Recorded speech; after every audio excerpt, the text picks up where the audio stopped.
have a new named storm system this upcoming week in the Western Pacific. And the more and more I'm watching this here on our Sunday evening, heading into Monday morning, the more I'm thinking, yes, probably just off the east coast of Mindanao, you have this broad area of low pressure has been dubbed Invest 96W by the Joint Typhoon Warning Center. Not quite a TD, according to Japan Meteorological Agency. Pagasa is watching it, though, for an increase in rainfall, and we still have that shear line we're dealing with just towards the north. So let's break this area down and talk about what we know right now and what we don't know and what you can expect over the upcoming days. I'm meteorologist Robert Spetta. If you want to help out this channel, be sure to hit that like and subscribe button. And also check out our new merch in the link down below. But let's talk about what's going on out here. Of course, breaking down what's happening with this area. And right now we still have onshore winds, some cloudy skies across parts of Mindanao over towards Visayas. Our low pressure center, according to ASCA imagery, actually being picked up here just towards the southwest of Guam. And it is bringing rainfall to places like Palau or towards Yap. Actually, a Palau right here, Yap right there, already seeing those scattered showers. But that low-level center is slowly, and that's the key word, slowly. This thing is not going anywhere really fast. It is slowly moving its way off towards the west. And we're going to start to see by Monday and Tuesday it lingering off the east coast of Mindanao here. So even as far south as Davao, you're actually going to be looking at an increase in some scattered showers here. But I think the heaviest is going to be along the east coast.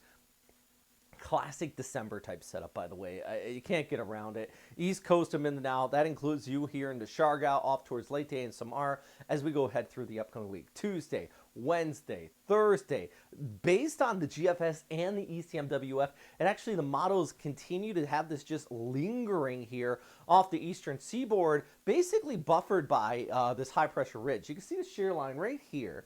Sails extends well down towards the south and west. So basically our low level rotation just kind of bumping into that and sitting there, and it can't go forward. It's almost hitting a wall. And when you get that, you kind of get this stagnant, slow-moving type low-pressure center. Now, what some of the models are indicating, specifically the GFS, that's the Global Forecasting System, weather model out of the United States, it indicates this lingering here and almost kind of getting into a scenario where it could intensify prior to coming on shore, especially if it gets those warmer waters. And our shear line kind of weakens or at least lifts back towards the north by late week. Right now, you kind of see it that right in here. And you know what? I think that's the bigger story out of this. It's not so much the low-level center, or at least based on everything we're seeing right now. It's the interaction with a shear line and a high-pressure ridge, and just smack in the middle, you get those windy conditions coming on shore across southeastern Luzon, Leyte, Samar, and yeah, northeastern Mindanao. It's just that kind of combination of the gradient. Now, look by Wednesday and Thursday, though, that shear line is going to start to weaken just a little bit, and maybe this could start to wrap up just a little bit more so. And if that is the case, we could be looking at that point by Wednesday and Thursday, a named storm system tracking its way across Visayas, maybe over towards the Sulu Sea into Palawan, bringing, of course, heavy rainfall. ECMWF all the way out through Wednesday, heading into Thursday, areas in the darker red here indicating much as 200 to 300 millimeters of total precipitation. Of course, stuff like that can result in some flooding. So, you know, floodwaters can rise fast depending on the situation, but if you get this training effect, one round of shower after another, that can cause issues. And I think that's going to be one of the big issues with this. Know that information is through official sources, so I appreciate you guys for support the channel, support our Patreon, and you check in these updates every day. It's one reason why I still do them, because so many people watch these on a daily basis. But do remember, Pagasa, I think they do a fantastic job. I'm not trying to compete against Pagasa, just supplement or some of their weather information and share it with you here. Prepared to evacuate if needed, and check and prepare that emergency go kit. Hopefully you got one. Always important to have this. By the way, just so you know, it feels like we've had a lot of storms here this year. This is specifically out of the United States, but it's really related to the Western Pacific too, with warmer sea surface temperatures, and we have been getting more and more billion-dollar disasters. Now, I know inflation is a thing, but it really is quite incredible that over the past few years, billion-dollar disasters have been coming basically every 20 to 30 days out here versus every 100, 150 like we used to see. Point is, tropical systems, severe storms, winter storms, wildfires. one reason why you always need to be prepared and be smart and stay weather aware. And that's what we try to do here on this YouTube channel. And yeah, that's the key thing I want you to take away that. So make sure you tell your friends, family, if they are unaware of a potential tropical system. Now, nothing says super typhoon at this point. I see a lot of people screaming that in the comments section. I guarantee if you read one right now, you'll see it. I don't anticipate that, but I do anticipate some definitely wet weather and that threat of flooding. Do have those winds coming in from the well out of the northeast, out of Japan. That's also creating some pretty decent swells. So if you are a surfer, at least you got that to deal with. Got some nice long period swells, upwards about 2 to 3 meters.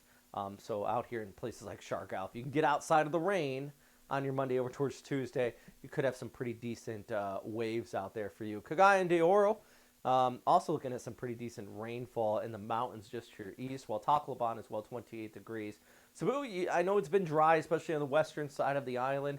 East side, definitely going to see the precip. West side, maybe if some of that moisture gets its way over, but I think more so late into the week. While we continue to watch Calon volcano out there in Negros, actually, Bacolod, 30 degrees there for your high. Meanwhile, scooting all the way out towards Palawan, 32 degrees out there for you. And then we move back towards the north, flying across the Sulu Sea, back here into the Bicol area. You're going to be looking at passing showers, maybe even to Manila, but in general, a dry start to the week, but rain is going to continue to pick up for our friends out here in the northeastern Luzon, including around the Cagayan Valley. So yeah, plenty to talk about here. Hey, somebody did finally catch this. I've been showing Tacloban in the background here of this image for Siargao's forecast. I need a good 10-second 4K clip of like maybe like the main strip in Siargao or something like that. So if you are out here and you want to help me out, shoot me a nice little video here, and I would appreciate it. Be in the background of your forecast. I of course could grab some stuff from like just story blocks or something like that, some stereotypical tropical scene. But I would like to get some feedback from y'all out here. So yeah, let me know.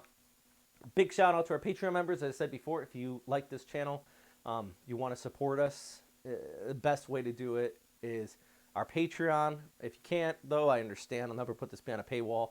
Hit that like and subscribe button. Our goal is to get to 100,000 subscribers, and I'll never ask again. We get up there, we get verified, and it helps out the channel just tremendously. So yeah.